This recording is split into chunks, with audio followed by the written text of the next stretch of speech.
چند وقت پیش 2 نفر جوان خیلی دیده درا و خوب چهره نزد من آمدن، از تلویزیون سفینه گفتن، خودشان معرفی کردن و گفتن که همین خیلی یک نیتی داریم، یک برنامه است و میخوایم شما رو دعوت کنیم. گفتن از شما شروع کنیم.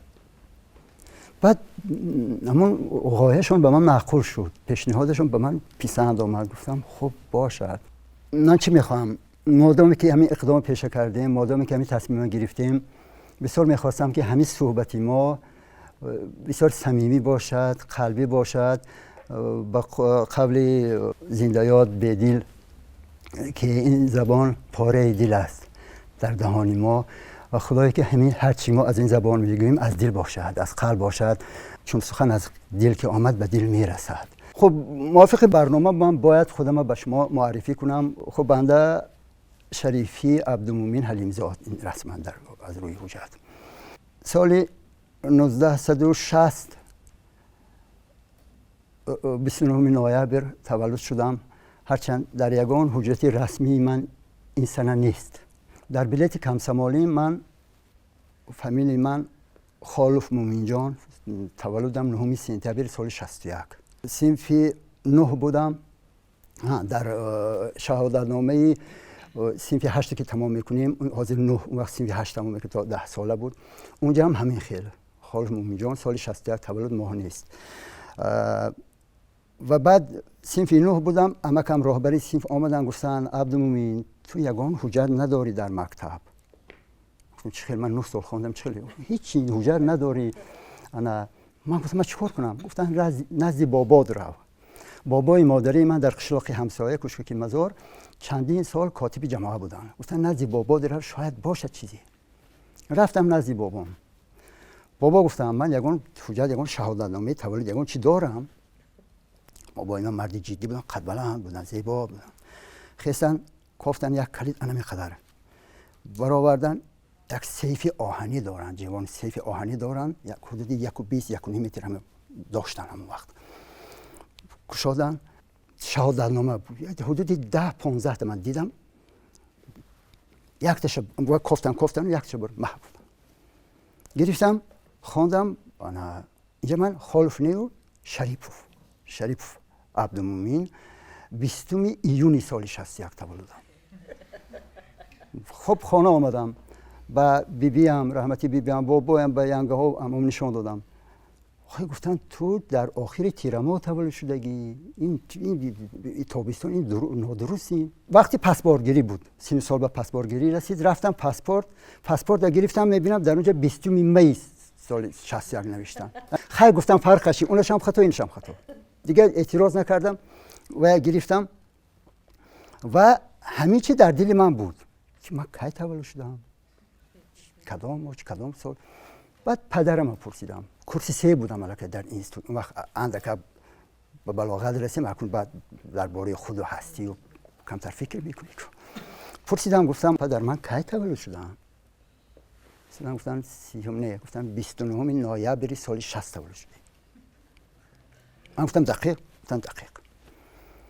خب این در هیچ جا نیست بجز فیسبوک من، در صفحه فیسبوک اینترنت. گفتم اقلا در همینجا همین سال و ماه تولد من دقیق باشد، من همونجا پرتافتم، همین فقط در همونجا، دیگه در هیچ کجا نیست. خب طفلی هم هیچ یاد ندارم، طفلی هم با عبدالرؤوف گذشت، پسر عمکم 1 سال از من خورده است. دیگر خب مکتب صنف 1 و بودیم ما. اولین آدمی که در صنف قهرمانی کرد 2 گرفت من بودم. راستی و این یادم 2 کلان یم تا خوشرو ماندن و پدرم بودن. سال 1 من پدرم در مکتب قبول میکنم و همون راهبری صنفمون پدرم بودن تا صنف 2 و بعد من فهمیدم که انا چرا یگان حجت من نداشتم. یادم از 2 گرفتم بیرون برآمدم، بچه‌ها چخره مومن 2 گرفت اما از هم ستونی و غمگین خب این تیسه یک بچه صنف 3 بود، زین العابدین آمد گفت پروانه کن. گفت حالا قدو بسیار بگیری. گفت من اینا حالا قدو میگیرم، پروانه کن. همین یادی من هست. صنف 7 بودم، همین شغلی، همین هنرمند شدن در من پیدا شد. نمیدونم برای چی، شاید سبب تلویزیون است، شاید سبب استاد آرت قادر است که از دهن و خویش من بودن، هرچی باید سبب شد، یک چی سبب این سبب شد که همین میل در دل من نشست. پیش اول میخواستم راننده شوم، بعد نمیدونم چون عمکم راننده، عمک کلانی هم راننده بودن و خیلی مهربان بودن، نقل میکنن که هرچی اول لباسی هرچی می آوردن اول به من می آوردن بعد به عبدالرؤوف. و صنف 7 بعد محفل ها کروژاک‌های بدیعی بود، علمی و مثلا فیزیک، شیمی، متیماتیک، ادبیات، این چیزا در مکتب ها بود و بوده گپ که اعضای فعال بودیم. بعد تصادفاً همین خیلی شد که ما با یک خالف و فامیل، اون وقت منم خالف بودم و خالف هدای میگفت و خیلی بچه بالایقات است و بعد همه اکتیاری می آمد، اما همون سالی که وای آمد قبول نکردن، همین گروهی هنرمندی نبود، اکتیاری نبود و موسیقی سرود داخل شد. یک سال چون از من پیش میخوند با هوای یک جای یک پارچه هجوی آماده کردیم و نشون دادیم پسند مردم، همین با قبل خوردم این چیز و همین دیگر گلی محفل همه وقت ما بودیم. شاید سبب همین بود که همین کس در دل من جا شد و آمدم به دانشگاه داخل شدم و 4 سال خواندیم با زیبینیسا، با قربان، با بچه‌های دیگر که هستن، میرزا عمر، میرزا احمد در تئاتر خوجند کار میکند، خب قربان حامی در اهارون کار میکند، در تلویزیون کار میکند، از بچه‌های ما در تئاتر باز که هست همین قدریم. رستم جان واحدوف در دانشکده صنعت هنر معلم است. خلاص همین خیلی قسمت ما پیوست شد به کسب هنرمندی و کسب اکتیاری، همین خیلی شدیم هنرمندی تئاتر.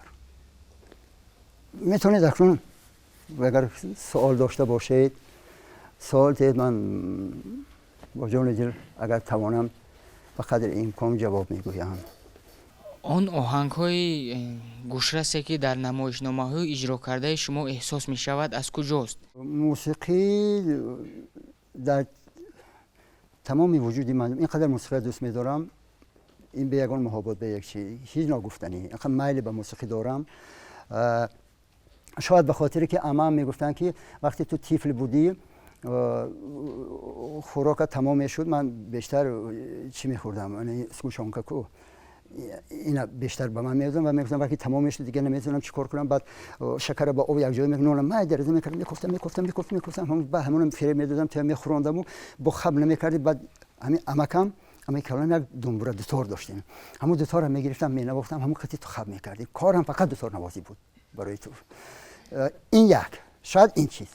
و بعد پدرم معلم بودن، من در عائله معلم تولد شدم و معلم بودن، اما کم کم سرودخوانی میکردم، آوازخوانی میکردن، حتی بعضا به مرکه هم میرفتن، مرکه آباد میکردن با مرکه خودی. و دو تقاهم هم همینجوری، تقاهم هم همین خیلی آوازشون بسیار شیرین بود، بسیار خوب بود.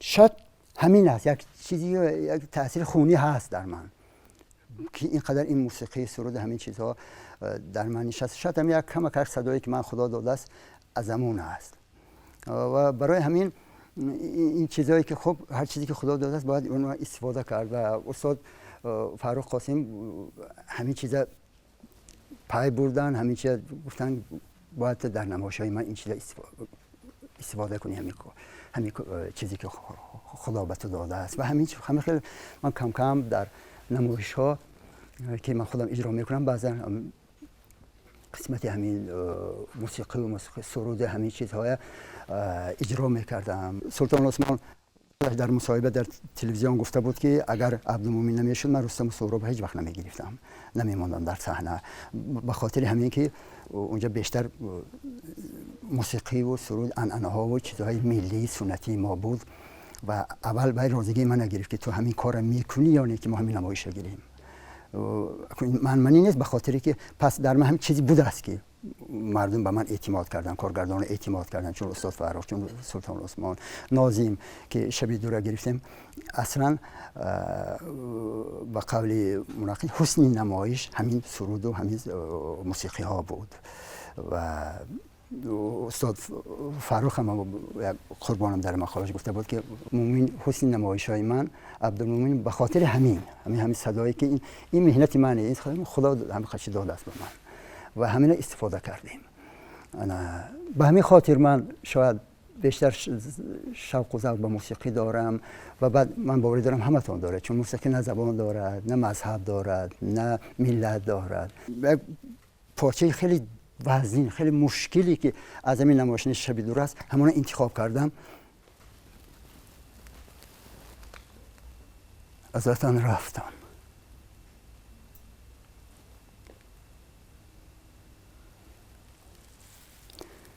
از وطن رفتم، ولیکن از وطن رفتن امکان ندارد.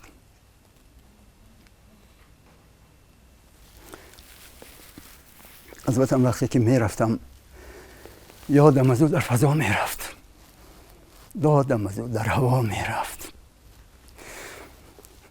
گفتم از روی هوا خط میکشم روی وطن را. بعد از این بگذار من نبینم روی او را، اون نبیند روی من را. خواستم در شیشه تنگ هواپیما به این معنی خط کشم، اینک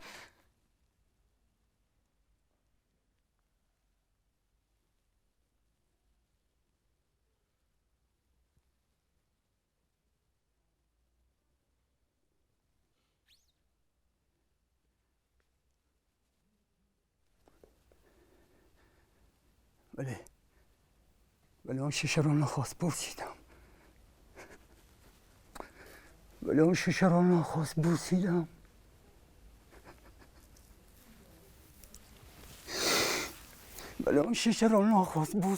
چون دلم میخواست بوسیدم. بوسم در شیشه تنگی هواپیما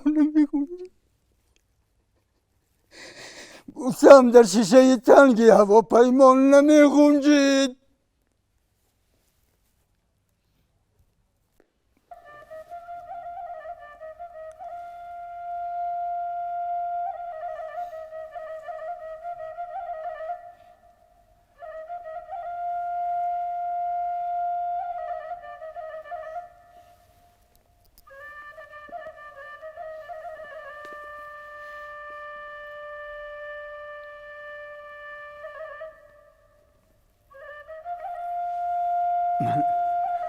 من وطن را از قفای پازه تأسیس کردم.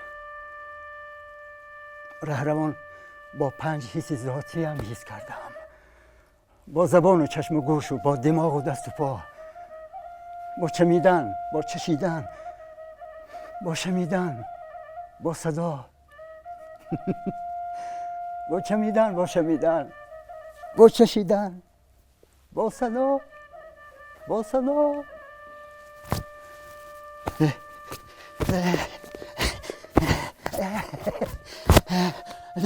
در شکافی مور پای ماندم. ولی مورم گزید.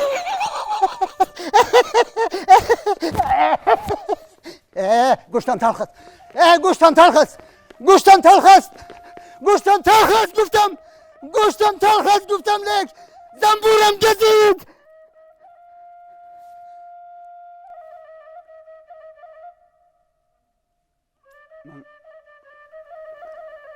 من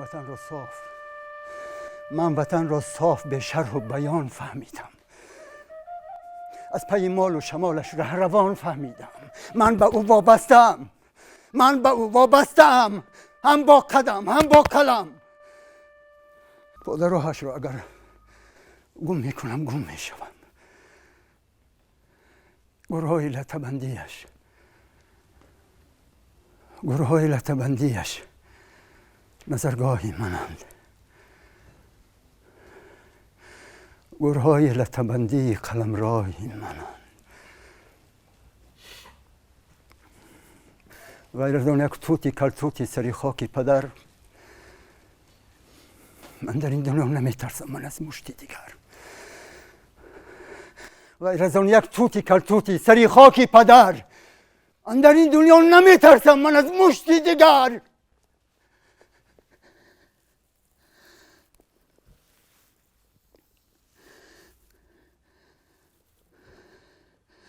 از خاکی وطن گوری پدر در دل من ماند، در دل من ماند. مادر چون مزاری لبی گر در دل من ماند، در دل من ماند. از آتش غم کاغذی روی من اگر سوخت، روی من اگر سوخت. از خواهر من کاغذی سر در دل من ماند، در دل من ماند. در بسته و فرزندی پدر در پسی در راست، در پسی در راست. فرزندی پدر در پسی در دل من ماند، در دل من ماند. من رفتم و صد خشت و تبار از سری من رفت، از رفتن نشان تربتی تر در دل من ماند. در رشه طلای نبود رشه جانم، پودینه چو داروی جگر در دل من ماند. در سوزنی دیواری من است رشته عمرم، رشته عمرم.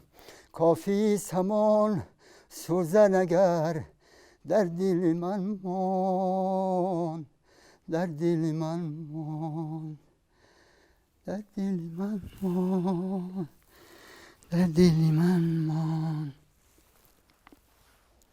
خلاص همین پرچه.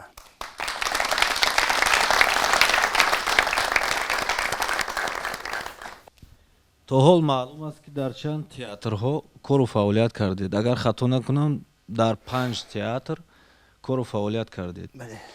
сабаби аз ин театр ба дигар театр рафтан чӣ буд ва шояд чизеро ё касеро мекофтед ва он чизеро ё касеро ки мекофтед ёфтед ё не? ببین خصلت انسانی همین است. میخواد منفعت جوید، یه چیزی کند که فایده به خودش ماند، خواهی نخواهی. چه انسانی بچه خوب هرچی میخواهد که یک کاری کند که ضرر نبیند. سال 82 دانشکده تمام کردیم. ما 12 نفر فرستادن به تئاتر نوبنیادی قرغان تپه، تئاتر موسیقی مسکوی. ما تا سال 89 من شخصا اونجا کار کردم. خیلی خوب بود. پیری تئاتر هم ما بودیم، جوان هم ما بودیم، همش ما بودیم. از ما بزرگتر یک گروهی که 2 سال از ما پیشتر تمام کرده بودن، یعنی در سن سال اونقدر فرقیت نبود و اصلا پایه تئاتر همین جوان ها بودیم و هرچی میخواستیم میکردیم و خدا رو شکر اون وقت کارگردانای خوبم بودن.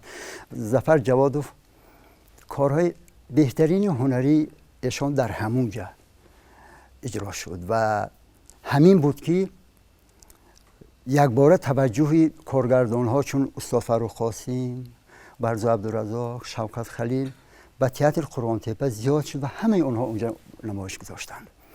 و تا حتی ما یک بار یک سفری هنری به دوشنبه داشتیم که باعث رشک تئاترها شد و در کدام یک تئاترها کمچی یک بگو هم شد، به خاطر که چرا تئاتر مضافات اینقدر خوب است و اینقدر پیشرو است و مانع گفته. خب این چیزی واقعی است، این چیزی که ما تعریف نمی‌کنیم، این چیزی که بود. و چرا این همین گونه تئاتر را ترک کردیم؟ مثلا من سال 89 بود، استاد فرخ قاسم که ما در دانشکده درس میدادم و میدونستم ایشان کیان، خب چه هنرمندن، چه کارگردانن. دعوت کردن، گفتن که عبدالمومن بعدی که قربان چند ماه پیش، یک نیم سال پیش از ما آمده بود و گفتن و تئاتر اهارون بود، نه تئاتر اهارون تشکیل کرده بودن در دوشنبه. البته من برمیکشم همه چیه که مثلا از نظر هنر، از نظر همه چیز. من در نوبت خانه دوم بودم، دوم آدمی که باید خانه میگرفتن در قرغان تپه. دیرکتور تئاتر ادریس بودن. من گفتم مالی من دعوت میکردن استاد فرخ قاسم میخوام روان چشمو ایشون از کاسخونی سر برو تو دیوانه شدی بچی تو دویم آدمی که خانه میگیری این خیلی بیعقلی نکن خانه گیر بعد کجا میری رو این خیلی بچگی نکن من 1-2 ماه گرم شدم گفتم خیلی گفتم با استاد فرخ قاسم تلفن کردن گفتن بیا زودتر بیا اینجا وضعیت هنرمند نمایش نبی یوسف میموندن نیاز به هنرمند داشتن گفتن بیا با رفتم نزد استاد نزد دیرکتورم ادریس با جای بچم باشی این کارو نکن این بیعقلی نکن من همین خانه گیر برا استاد تلفن کردم گفتم که همین خیال گفتن بیا من اینجا خانه میتیم خانه میگیریم بیا خب بعد من خودم در ترازو برکشیدم که البته کی نمیخواد با استاد فرخ قاسم کار نکنه ایجادکاری حقیقی ولی این خانه و این چیزا اما این چیزی دیگر بود اگر مثلا ایواز میشد اگر فرخ قاسم در اونجا بود مثلا یا چیز من البته باز همون فرخ قاسم من انتخاب میکردم همین خیل من آمدم به تئاتر اهارون بعد از آن سال 96 اگر اشتباه نکنم قربان استاد فرخ قاسم به تئاتر لاهوتی همچون به حیث سرکارگردان دعوت کردن و ایشان 4 نفر من و قربان و سعادت قاسم و سعادت عزیز و همراهشان گرفتن گفتن من این 4 نفره با همراه هم میبرم رسما یعنی ما حجت‌های از اینجا گرفتیم در اهارون بودیم با لاهوتی بردیم و ما به حیث شرطنامه‌ای در اهارون موندیم یعنی حجت‌های ما رسما هنرمندی تئاتر لاهوتی شدیم در اونجا کار میکردم همزمان هم در اینجا هم در اونجا من حدود 12 سال در لاهوتی کار کردم سال 2002 بود که در 2 تئاتر کار میکردیم سلطان عثمانوف که سرکارگردان تئاتر مایاکوفسکی بودن نزد من گفتن عبدالمنعم با تئاتر من میبینی من خواهش تئاتر من بیام من گفتم اگه سلطان من خودم تاجیکی خوب نمیدونم حالی روسی کجا در مکتب من خودم 2 سال ناپوره زبان روسی خوندگیم چون معلم ها نبودن 2 سال ناپوره خوندیم من گفتم آخه من زبان روسی مشکلی دارم گفتن زبان مهمه یاد میگیری بیا نرفتم شرم داشتم 1 سال گفتگو شد عاقبت اون وقت سلطان عثمان در حقیقت از نظر هنری جولان میزد در تاجیکستان نمایش‌های خوب بود من همین زکات دیده بودم عاشق این نمایش شده بودم یعنی غروب و آمدم و اهارون اون وقت استاد فرخ قاسم بیمار بودن دیگه قابلیت کار کردن نداشتن و ما هم نمیخواستیم که ایشون اذیت دهیم چون که باید استراحت میکردن باید آدمی بیمار و من آمدم تئاتر مایاکوفسکی همزمان هم در اهارون هم در لاهوتی و هم در مایاکوفسکی به طور شرطنامه‌ای کار میکردم همین گونه تا سال 2009 کار کردیم ما سال 2003 وقتی من اهارون آمد 3 ماه پسی که آمد از اهارون ما رفتیم ما گسیل کردن از اهارون من ماندم هنرمندی تئاتر لاهوتی و تئاتر مایاکوفسکی تا سال 2009 پیش از این سلطان عثمان سال 2008 آخرهاش سرکارگردان تئاتر جوانان تعیین شد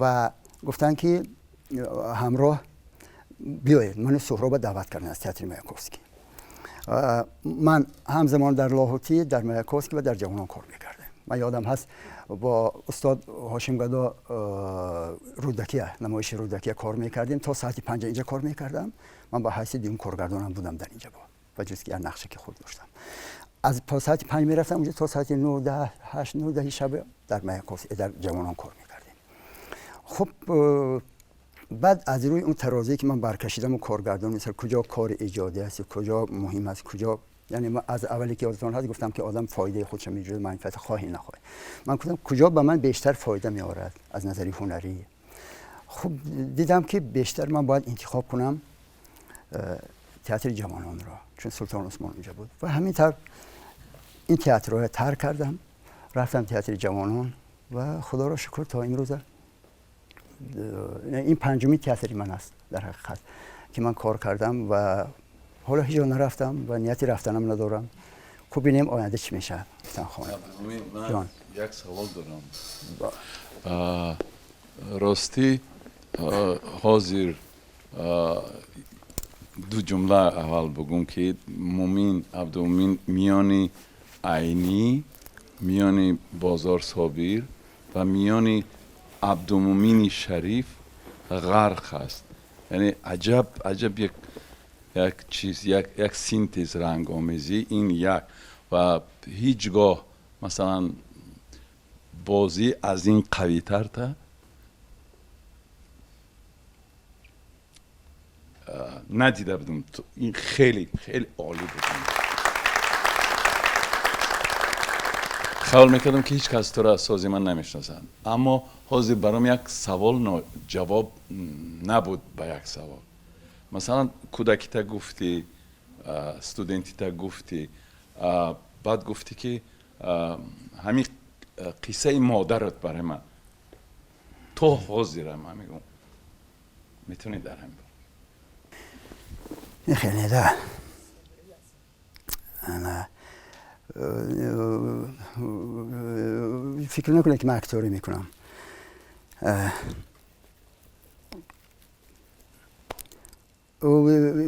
من به راضیم. میگن که صغیر به پدر نیست به مادر است. من راضیم این چی بعد، چون چشیدم این چیزا. من بسیار احساسی ام، اونقدر قوی اراده نیستم و اونقدر مردی قوی اراده نیستم. رنگ زنها در انا بناله و همچی میگذارم. من برای همین نمیتونم، میترسم که گفته نمیتونم. من مادرم ندیدم. با قبل عمکم در 6 ماهگی، با قبل عمم اون روز حسرت کردن که عمه دویمم گفتن شما میدونی عبدالمومین عبدالرؤوف چیکار کرده؟ پیش از این من اول شما یک حالتون خوش کنم. گفتم چیکار؟ کرته یک متای اولان سرخ هم وقت نو پیدا شده در قشاق هیچ کس ندارد. آوردین، نمیدونم کی کسی آورده است، عمم کرته دوختین و یک ماه خشکی کرته عمم میپوشم کدام توی است کجا معرکه میرم. من و عبدالرؤوف کرته میگیریم آتش میزنیم، میگیریم بازی میکنیم میسوزونیم کرته. عمم داد میگن میدونی شما چیکار کردم؟ و اگر میمونه کله هر دوتا میکنم. با قبل همین عمم من در 9 ماهگی از مادر یتیم ماندم. اما من که بوی مادر در مشامم نیست، شیر مادرم خیلی کم خوردم. فقط یک عکسشون هست، یک صورت داشتن خانه عمم با کلان کردین همراه پدرم. همین است، دیگه هیچ ندارم. فقط نمیدونم من یک صورت نقد درباره مادر شنیده نمیتونم. میگیرم نمیدونم برای چی. جدی میگم. مثلا چندین بار در یک مصاحبه هم گفته بودم میخوام که سرم در زانوی زنم مونم، بعضی میشه که نمیتونم. خالم که باید من سرم در سر زانوی مادرم مونم، نمیتونم. دخترم نگینه هم قشنی اکنجگی بود. کودکتیم بازی میکردیم بعضی هم آچه میشد میگفت بیا بچه جان همین سر در زانوی نمیشد. میگم دادگم نمیتونم، همین سرم در زانوی یک کس موندن نمیتونم، بخصوص زن. نمیدونم برای چی. سرود نغزی مادر شنیدن نمیدونم برای چی. خودم چندین بار چی گم توکل کردم، گفتم کنی در همین یک شعر در بحث مادر همین میگیرم میخونم نمیشد، نمیتونم در میخونم مشق میکنم نمیشد. همین و میگم نمیدونم برای چی. برای همین مادرم همون وقت بیمار شدن، همون تولد کردن. خدا رو شکر من عمه‌هام ینگه‌هام کلان کردن، مادر عبدالرؤوف همینا کلان کردن. لیکن ها همون نگینه میخواند که فهمدم نکنه سوزش مادر دردی همون چیز همین نمیرسد به من. اینا پیر شدیم نمیرسد. همین یک وشه کودکوار گیریه میکنم. نمیدونم چی برم سخت بوده. خدا که هر دوشن نشانت، نه پدر و هر دو باشن، اما مادر چیزی کرده.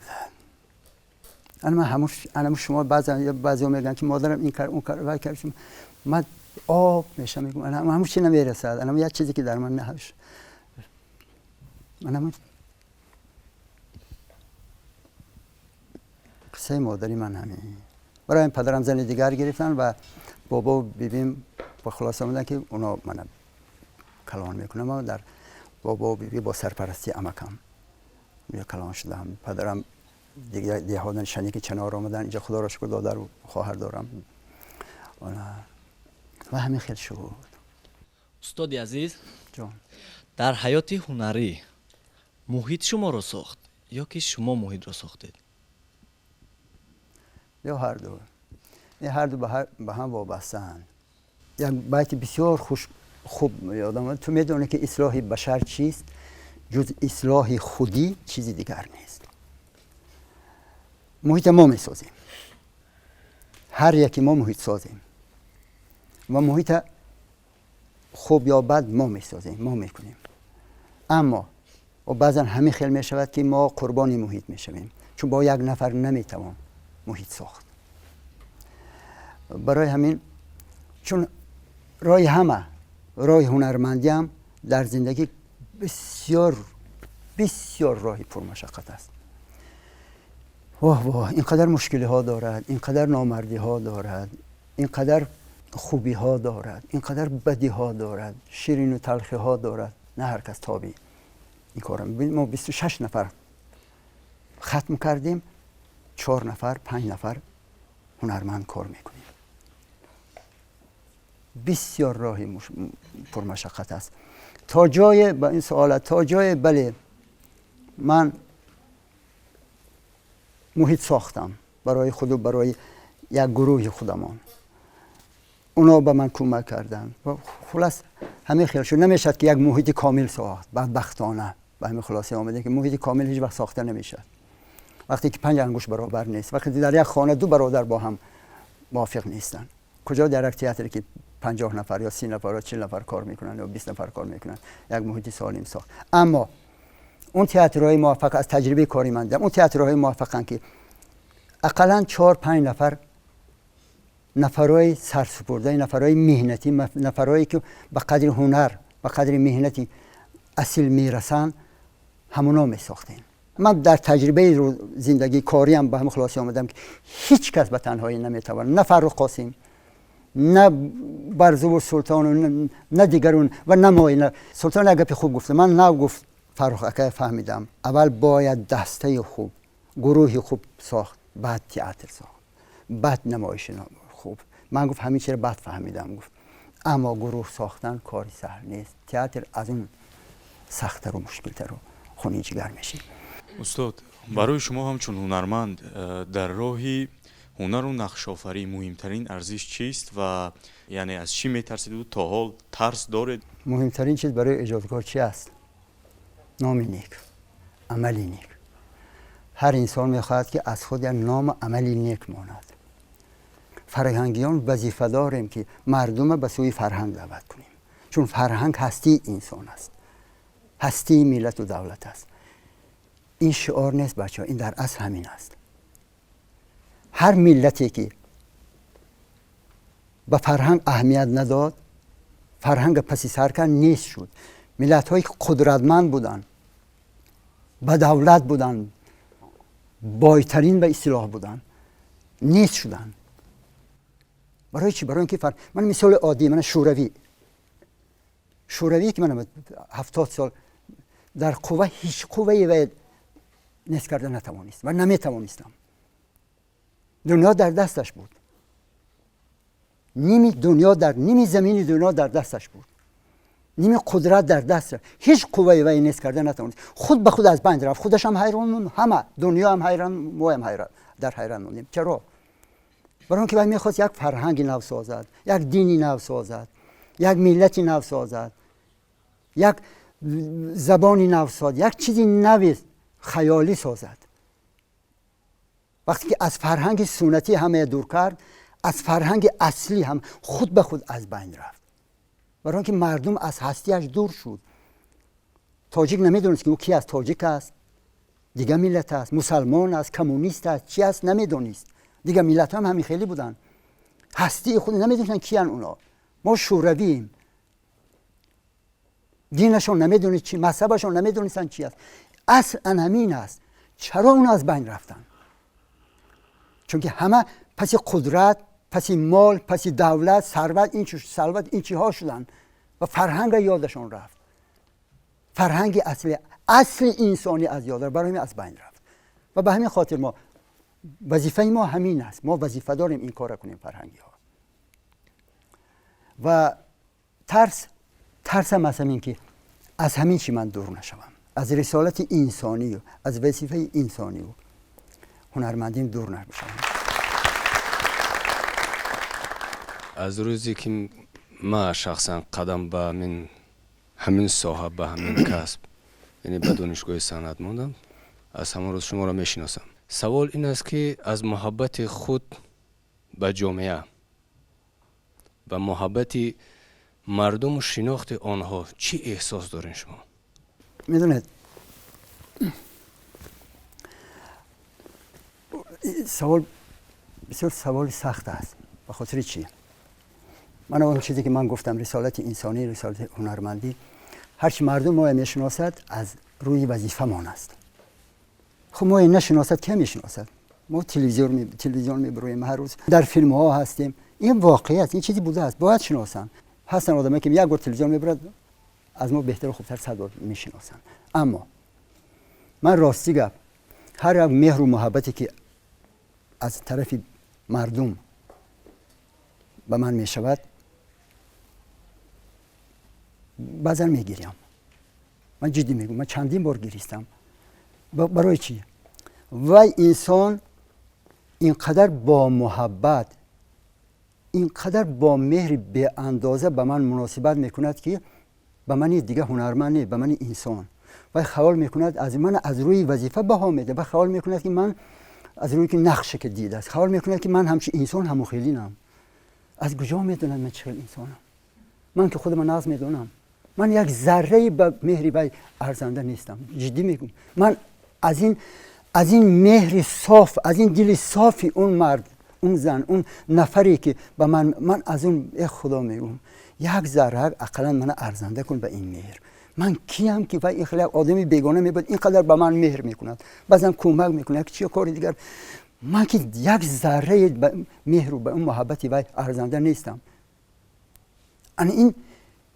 این مسئولیت میطلبد. باری اون محبت، باری اون مهری اون مخلصا و اون بیننده بسیار گران است، بسیار سخت است. خدا که یک ذره هم باشد من ارزنده اون مهر و محبتی ایشان. استاد، با دیدی شما نمایش خوب چی است؟ کاری کارگردان است، اثر است یا اینکه اجرای همان هنرمند؟ تجربه کاری ایجادکارا خوبتر میدونن. هست که اثر میخوانی چیزی ندارد و بعد نمایش میبینی در حیرت میمانی. هست برعکس، هست نمایش میبینی عجایب است اما اجرای هنرمندا شکلا عجایب است اما دل ندارد، قلب ندارد. هست برعکس، اجرا خوب است اما نمایش چیزی ندارد.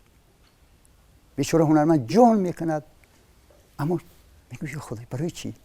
به خاطر چی؟ و اینا همه وابستن و خدا کند که هم نمایش، هم کارگردانی، هم اجرا توان باشد. اون نمایش عالی است. پیش از این من گفته بودم که باید گروهی باشد که همدیگر فهمی در اونها باشد. هم کارگردان، هم اگر مؤلف مثلا باشد، مؤلف اثر اگر باشد اون، هم اجرا هنرمندان و کارگردان، اگر همه با هم باشن کار میشد. اگر نباشن چیزی نمیشد.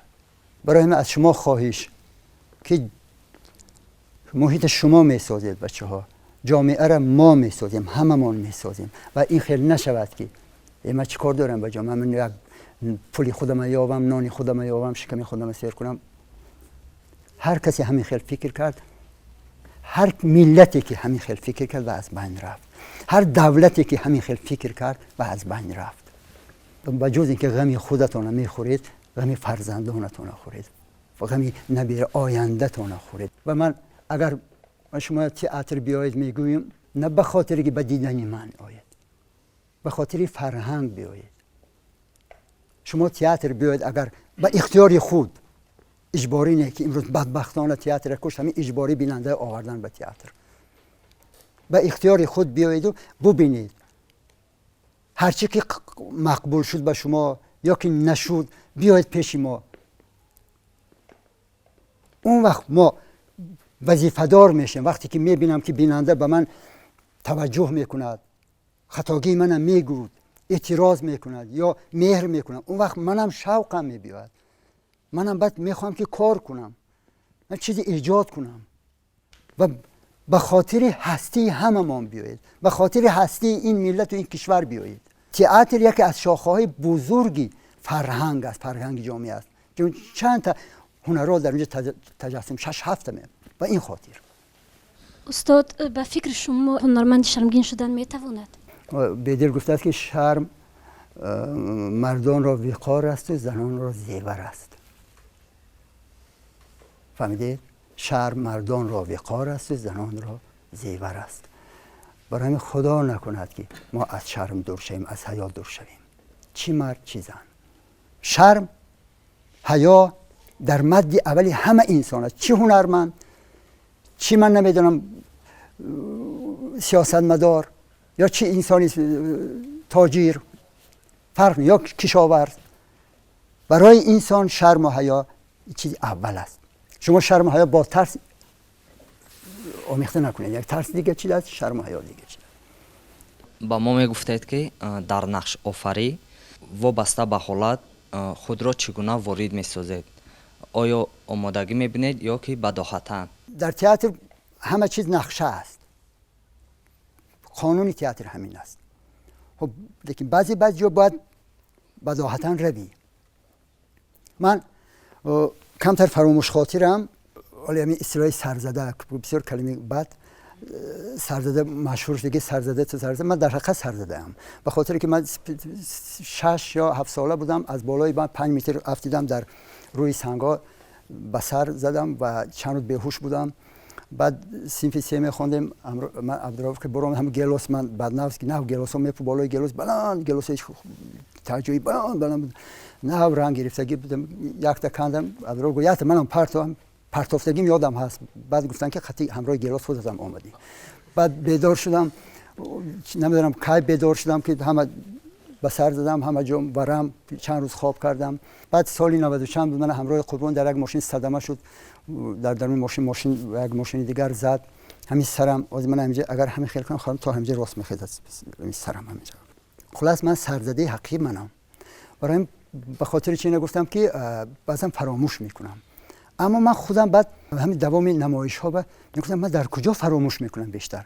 در همون جاهایی که من بعد تحقیقات کردم. شبیه دور من چندین بار بازی که با قبلی آب برای کرده متن خوردگی هم میدونم، اما بعضا بعد فراموش میکنم. بعد خودم گفتم کجا؟ هر جایی که بداهتا من یک کاری دیگر میکردم همونجا فراموش میشد.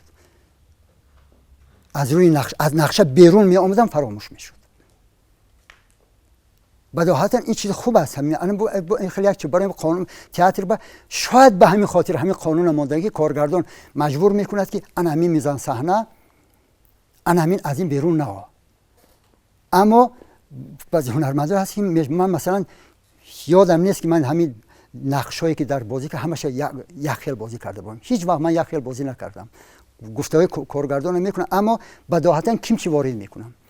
کیم کجا به شب دورم یک جا به میخندم، دفعه دیگه اینجا بنی جای دیگر میخندم، یک جا به میگیرم دفعه دیگه اینجا جای دیگر، یا جو این خیلی همین چیز همین بداهتا خوبیش همین چی است. استاد محترم، شما که غرق گشته دریای هنرید و از شیب و فراز این پیروها خوب آگاه هستید، دورنمای هنر تاجیک را چگونه میبینید؟ من امید دارم که این نظرها دیگر می شود، این محیط عوض می شود. باز میگم به خاطر هستی ملت، به خاطر هستی و این خاطر همدردی ما باشید که ما هم همدردی شما باشیم. این خیلی نشود که هر کس در دیگی خود جور شد. این خیلی نشود که مثل اون عرابه‌ای که 4 تا قو 4 طرف میکشن و موفق نمیشن و میافتن و بعد از بین میروند. نگویید که تئاتر حال خودش ما حال خودم، نه، ما همه به هم وابسته ایم. دل انسان میفهمد، سبک میکند. و باز میگم به خاطر آیندهمان، به خاطر کشورمان، فرهنگ خدا، هستی خدا، اصل خدا که من به سبب این دو قسمتی مونولوگ جدا نکردم، به همین خاطر که ما قلباً به هم آرد.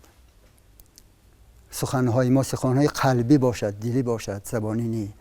مهرمان مهری قلبی باشد، دوستیمان دوستی جانی باشد، زبانی و نانی نی. برار و برکت به همه شما عزیزان. تشکر برای تشریفتان، تشکر به بچه ها که این کار کردند.